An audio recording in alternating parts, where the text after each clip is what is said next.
Tabby the Butler, by Stephen Lake. Tabby was a gentle house cat who lived with her owner in a tiny log cabin in the south of New England in the early 1800s. She'd lived with him ever since she was a kitten and enjoyed a simple, country life alongside her owner. Every day there was ample supplies of fresh game, juicy fish, or other delicious treats for her to eat. In many ways Tabby lived like a king, and ate like one as well. They even spent evenings together, sitting around the fireplace where her owner read to her, stroked her soft, ginger-colored fur, and provided her with a nice, soft lap to sleep on. She lived like this for well over 2 years without a care in the world. But during the summer of her 3rd year on the homestead, that all changed. She awoke early one morning, fresh from an hours-long nap, ready to eat her food, howl at the door, and do her zoomies around the cabin, which was her idea of morning calisthenics, just as she always did. She climbed out of her bed, had a long, satisfying stretch, and then checked her food bowl. To her dismay, it was empty. Not that such wasn't a normal thing this early in the morning, what with the way she gorged herself regularly during the night. Even so, it wasn't something she much appreciated, and she was going to let her owner know that. A cat needs to be properly served as all feline royalty deserves. So she began to meow gently, but loudly enough for her owner to hear. As expected, she received no reply. So she shouted louder. But there was still no answer. In fact, despite her loud screams, he hadn't stirred even the slightest. Tabby cocked her head in confusion at this, uncertain as to why he would not immediately answer her every beck and call. So she meowed louder, and then louder still, until her gentle meows became tortured, hungry screams. And it wasn't that she was starving to death. Oh, far from it. If anything, she actually needed to miss a few meals as she always ate far too much. Getting no response from her owner, or really her servant as she saw it, Tabby twitched her ears and tail curiously. Whatever her lazy human was doing, it was impacting her eating schedule, and she didn't like that. After all, she had important cat things to do, and thus he better snap to real quick lest he interrupt her all too important schedule. Deciding to take matters into her own hands, and help her owner awaken from his obviously far too deep slumber, she leapt up onto the bed and began pawing at his leg. Again she got no response. She cocked an eyebrow at this. Was he dead? She then put her head against his blanket and felt the warmth of his body radiating through it. In fact, almost too much. If he was dead, it would have had to have been very recently. Thus he was most likely just sleeping. So, deciding that her food bowl was more important than his rest, she walked across his body until she reached his head. What she found there, though, bothered her. She soon noticed that his breathing was very shallow, labored, and wheezing. This was not normal for him. Even so, her bowl was empty, and he needed to correct that with all haste. So she meowed at him again to get his attention. But he didn't respond. So she gently pawed at his arm, but again got no response. She then sniffed his face, and recoiled at the smell. This was not the normal odor that he had every morning, or really every day. Humans were silly, smelly creatures who never properly groomed or washed themselves with the same dedication as she did. No, in fact, her human, just like so many others, did it only once a week, whether she liked it or not. Even so, the odor she now smelled coming from him was far worse than anything before it. She soon looked over at his pale forehead and noticed that it was wet and clammy.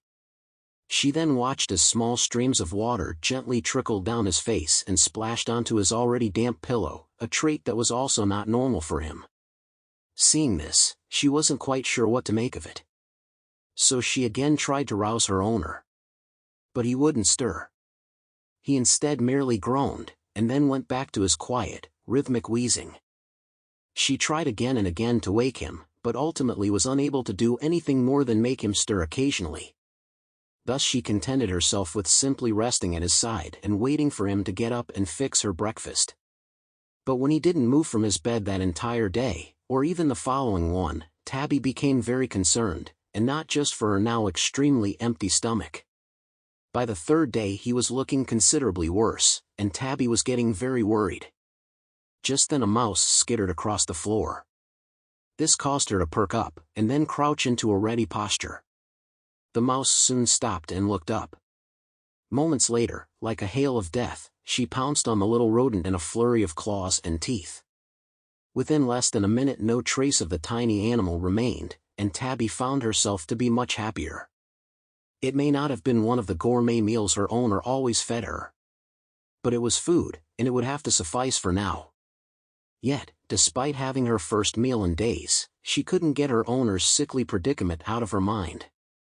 She briefly groomed herself before glancing up at him with concern. She soon leapt onto the bed again, and curled up on top of him, waiting for him to arouse from his slumber and feed her. But, when the third day had ended, and nothing had changed, she began to grow fearful. What would become of her if her owner died? Who would feed her? It wasn't that she couldn't feed herself. Her fast food rodent lunch had proven that much. But, having to hunt for her own food, and survive in the wild, was not something she wanted to do with the rest of her life. It was far easier to become dinner when you lived in the wild, than finding and eating it oneself. It was at this moment that she realized just how much she depended on her owner. Without him, she would be just another feral animal in the wild, living hand to mouth, and struggling to survive in a world that could, and would, very easily make her the main entree. It was at this moment, for the first time in her life, that she felt truly grateful for all that her owner had done for her. But what now? What could she do to save him? She had to think of something where he might die and leave her all alone.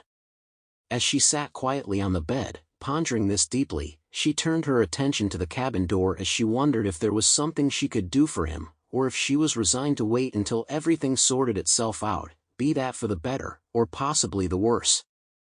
There likely was, but she would need to get outside first before she could do anything. So she trotted across the floor to the cabin door and stared up briefly at the simple rope handle that her owner used to latch the door. She leapt at it, and then dangled from it for a good minute as she tried with all her might to move it. But she found that it wouldn't budge. So she put her feet against the door and pulled harder. Suddenly the latch released, causing the door to swing open. She then leapt down and hurried through the door and into the woods outside. After answering the call of nature, she turned her attention to the trees around her, which were alive with the sound of birds and small animals of every kind as they went about their business. A few of them even eyed her nervously as she stared back at them. But they otherwise paid little attention to her. She soon trotted over to a nearby tree and sat down at its base as she watched several squirrels playing in the branches above. "Friend squirrels, can you help me?" she shouted. But the squirrels ignored her. So she cried again. This time they looked down at her. "You, a cat, calling us friends, and asking for help," said one of the squirrels mockingly. "What has our world come to? You, the one who eats our babies, and kills our families. How dare you come begging us for help?" it continued. "I know that I have done many such things to you. But that is the way of the wild. I also understand that we are mortal enemies, a fact that was laid down by our ancestors from ages ago. However, a great woe has come upon me. Thus I seek to lay down the walls that separate us, and request your assistance in rectifying a grave concern that I now presently face," said Tabby in reply. The squirrel studied her for a brief moment, and then asked, "What is this grave concern that you speak of?" "My servant has become ill, and I am unable to rouse him. Would you come and help me tend to him, and give him good things to eat so that he may grow strong, and rise to his feet again?" The squirrel looked at her in disdain. "Your servant? You mean the beast of 2 feet who kills us with sticks of thunder? I will do no such thing, nor will those of my kind." "Begone, you foul beast," it protested. And with that the squirrels vanished into the trees. Tabby sighed, and then continued on into the forest. A short ways further she encountered a group of rabbits. But, before she could say anything to them, they hurried away and vanished into the woods. She groaned in frustration at this, and then kept walking. As she did, she encountered a group of birds singing sweet songs in the trees above. She soon called to them as she tried to gain their help, just as with the others. But they too laughed her to scorn. She eventually found a hive of bees, and asked them for help, but was told that they were too busy to assist. When she began to plead with them, they drove her away. She eventually found a pair of geese who were swimming proudly on a nearby river. But when she asked them for help, they all said that they were too good for such toilsome work, or being associated with such terrible monsters. Tabby sighed sadly at this, and then turned away. She soon discovered a herd of deer, but found that they were more concerned with grazing than with helping her in any way. Especially since she was the pet of the nasty, savage human who was her owner.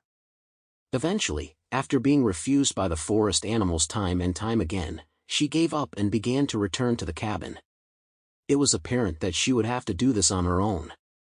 But, if she couldn't, then she would eventually curl up at his feet, and stay with him until he died, after which she didn't know what she would do.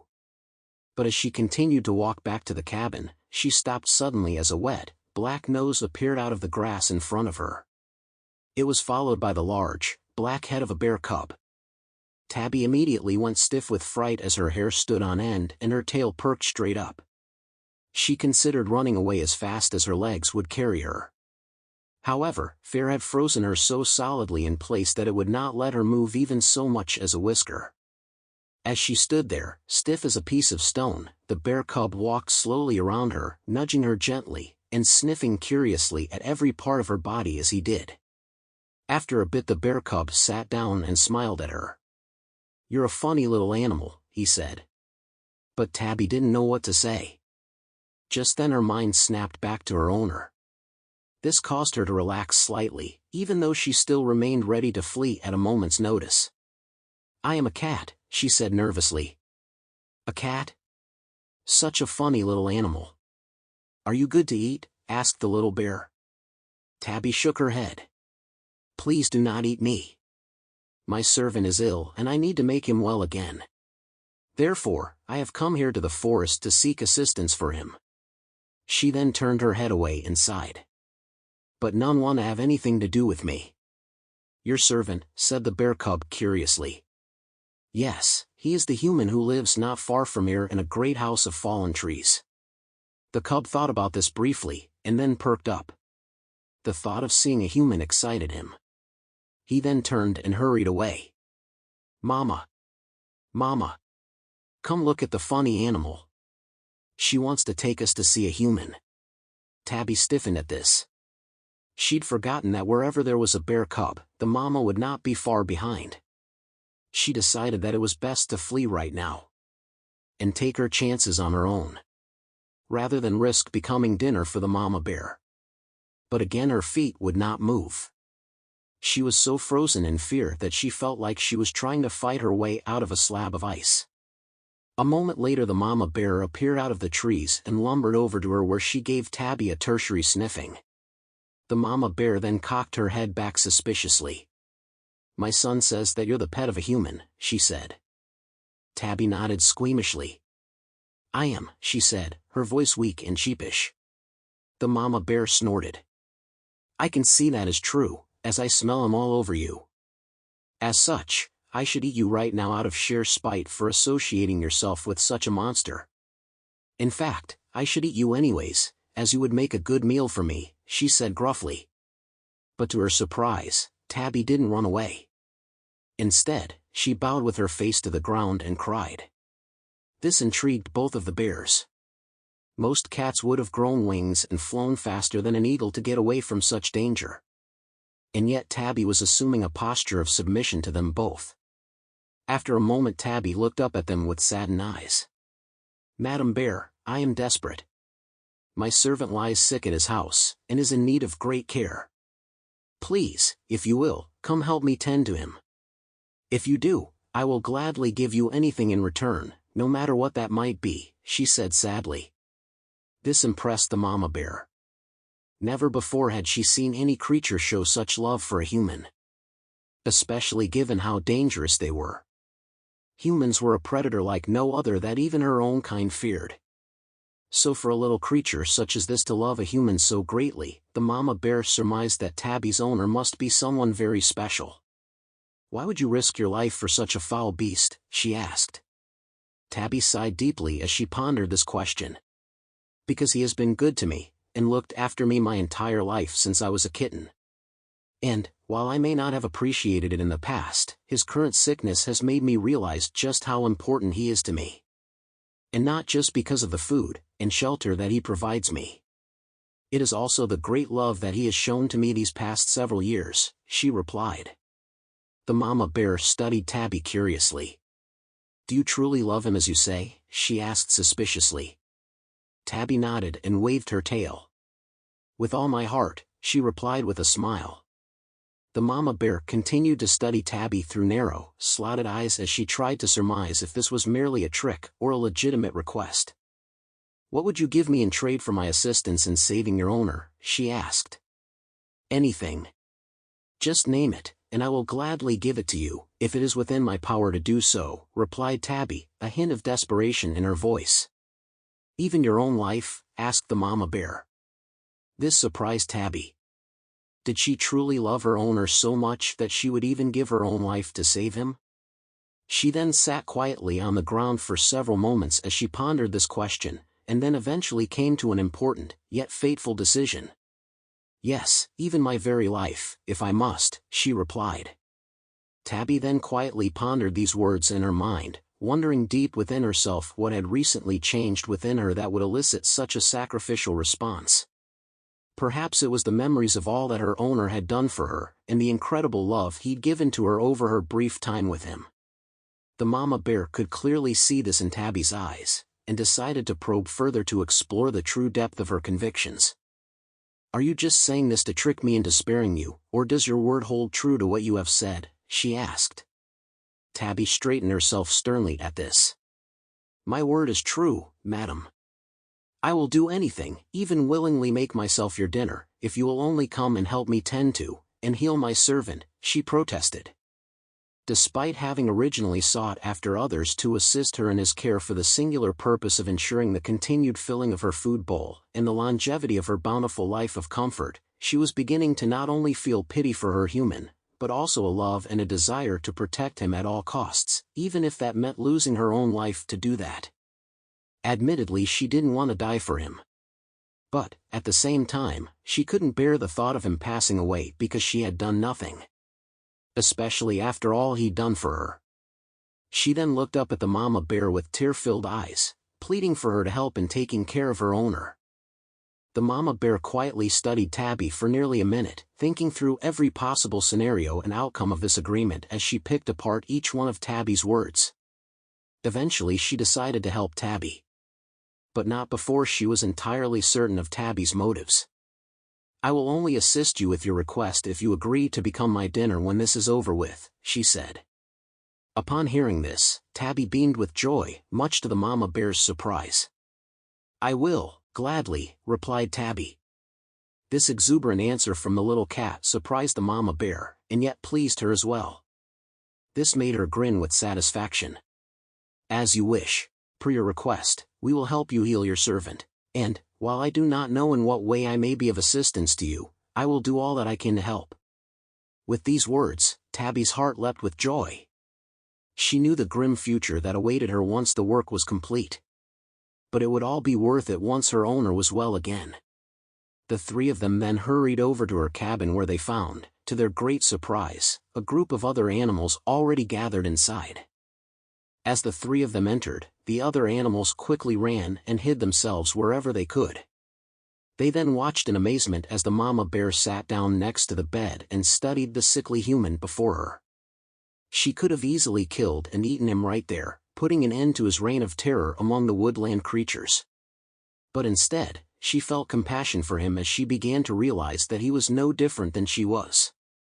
Each killed the animals of the forest, and sometimes each other, both in self-defense, and as a means by which to acquire food to ensure their own survival.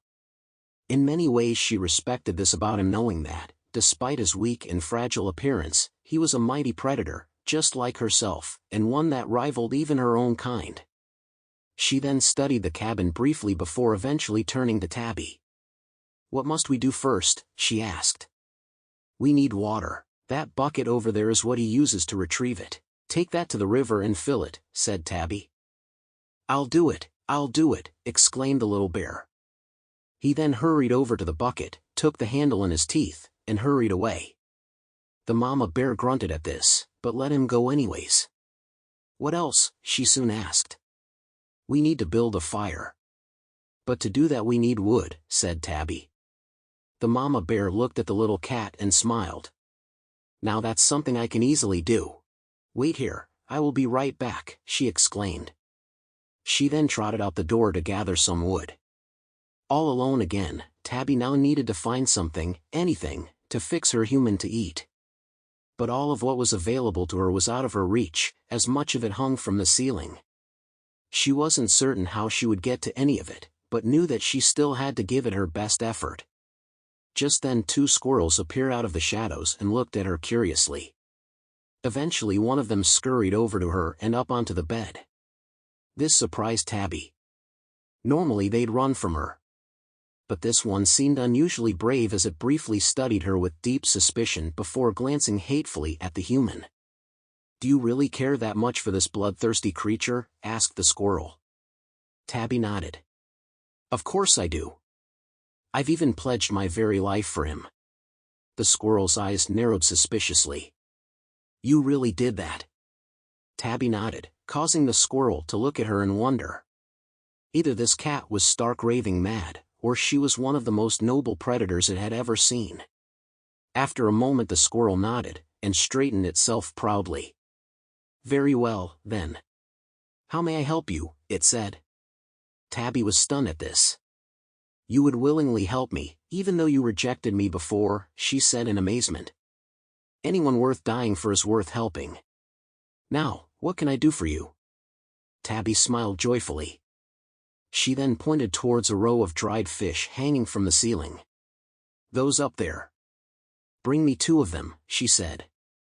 The squirrel quickly hurried away, grabbed 2 of them as requested, and brought them down to Tabby. She then, in turn, instructed the squirrels, and several other animals, what else they needed to do to fix a meal. A moment later the mama bear returned with a mouth full of small limbs and twigs and placed them on the floor. Tabby immediately had her load them into the small cook stove in the center of the cabin.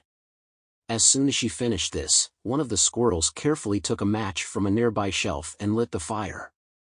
The flames and the odor frightened the other animals, but Tabby assured them that it was necessary. Just then the baby bear returned with the bucket full of water, and a pair of rabbits who had followed him back to the cabin. Tabby quickly set the 2 rabbits to work grabbing small cups, filling them with water, and taking them up to her owner. With gentleness and care they slowly gave him 1 tiny cup of water at a time to drink. This seemed to lift his spirits some, even though he did not rouse or open his eyes. Within moments a warm, fragrant odor began to fill the cabin as the squirrels worked to fix a meal of fish, drenched in flour and grease, and seasoned with handfuls of fresh herbs provided by the forest animals. To add an extra touch to the work the animals were doing, a variety of songbirds, including blue jays and robins, alighted in the rafters and sang joyful songs of summer as they entertained the workers and gave swiftness to their feet. Even the 2 geese, who earlier had been too proud to help her, soon arrived with some berries in their mouths which they told her would help break his fever. She thanked them profusely for this, and then fed the berries to her owner. It wasn't long after this that the meal was finished, and it was now down to just the task of feeding it to her owner. The other animals watched in wonder as she would dip her face into the pan, pull out a piece of fish, and then carefully drop the small morsel into her owner's mouth. He would then gladly chew on it, and eventually swallow. She did this repeatedly for nearly half an hour until all the food had been consumed, taking nothing for herself in the process. She then laid down on his chest and watched him anxiously for several hours until she could no longer stay awake. She awoke with a start several hours later as she felt her owner move under her.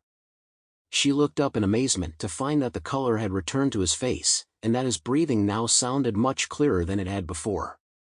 She soon looked around the room in curiosity and found that the place was empty.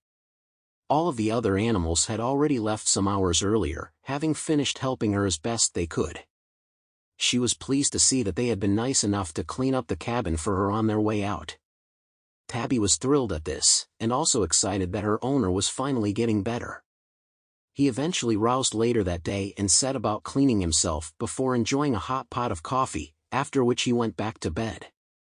Over the next 2 days the illness gradually passed and she found her owner up on his feet again, moving about the cabin and doing all the things that he normally did. She then continued to watch him carefully over the next 2 weeks to ensure that he was completely healed, which he showed significant signs that he was. Throughout all of this she even helped him out from time to time as much as she could, or that her owner would allow her to. Eventually the day came when, satisfied that her owner was now back to normal, Tabby began to think about the promise she'd made to the mama bear. She knew she had to complete her end of the agreement, even if she didn't want to, because, if she didn't, it might put her owner in danger, which was the last thing she wanted to do. Especially after all she'd done to save his life. And, it wasn't as though she was looking forward to being eaten. It was that she'd made a promise and, despite the crushing fear that clawed at her heart, she would honor her word, lest in breaking it the mama bear would become angry and tear her owner to shreds in repayment for her dishonesty. So she quietly plucked up her courage and walked out of the cabin early in the morning, while her owner was still asleep, and sought out the mama bear and her cub, who she found grazing on nearby berry bushes. She then humbly bowed herself to the ground in front of the large, black predator and steeled herself for what was about to come. The mama bear, upon noticing this, turned and studied the little cat. "How is your servant doing?" she asked. "He is finally well again," replied Tabby, not lifting her head as she did. The mama bear smiled at this, and then went back to eating. After a little bit she turned back to Tabby and studied her intently. "Why are you still here, young cub?" she asked. "I have come, just as I promised I would, once my servant was healed." "You may now eat me just as we agreed," replied Tabby. The mama bear studied Tabby with interest for several moments, and then said kindly, "Arise, little one. I will not eat you." Tabby sat up and stared at the mama bear in surprise. "You won't? Why?" I gave my life to you willingly in exchange for your help in saving my servant," she exclaimed. The mama bear shook her head. "As I have watched you closely over the past several weeks, you have revealed to me that there are many good things within the human who serves you. Things that I myself admire greatly. If there were not, one such as you would not give yourself so willingly to his care in the way that you have. It is because of this that I have chosen to spare your life. Your human needs you more than I need an easy meal. So I give you leave to return to your servant, and see to his needs to the best of your ability, for as long as he will have you." And with this the mama bear and her baby turned and disappeared into the woods. Tabby was stunned at this. One moment she was seconds from being eaten, and now she was not only alive, but free to return to her owner, and live with him just as she had before. A moment later a squirrel came down out of a nearby tree, and gave her a gentle shove towards the cabin. Tabby turned and looked at it in surprise as it smiled happily at her. "Go on. Your servant needs you," it said. Tabby looked curiously at the squirrel. "Aren't we mortal enemies again?" she asked. The squirrel shrugged. Nature is what it is. But, even though we are enemies, I encourage you not to lose what you have worked so hard to regain by neglecting the company of your servant. Now go, take care of him. He needs you."